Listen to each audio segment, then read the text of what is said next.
manca molto, molto poco. Mancano 30 secondi, però adesso Nainggolan sta facendo partire una specie di contropiede, fermato.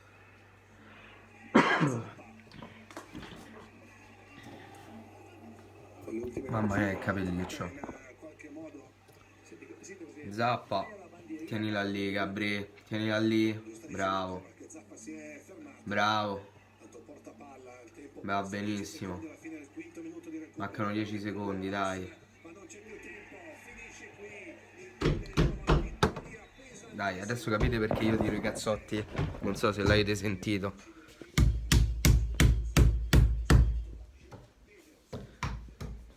Bene, bene. Vittoria importantissima. Vittoria importantissima. Devo essere sincero, a me il Cagliari, personalmente, scusate ma gli tiro altri cazzotti.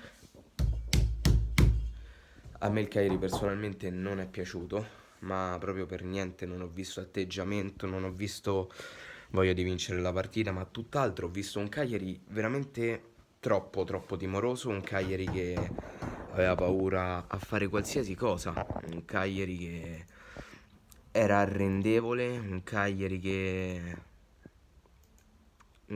non gioca le partite come ha detto che dovrebbe giocare.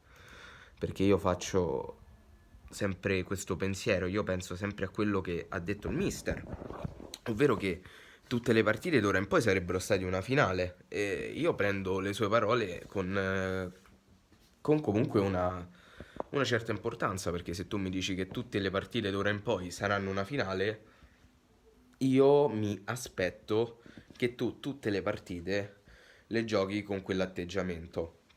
È chiaro che alla situazione attuale, per come siamo messi in classifica, intanto vedete qui la copertina del video, per come siamo messi in classifica, l'atteggiamento con cui si scende in campo conta relativamente, ormai conta maggiormente il risultato.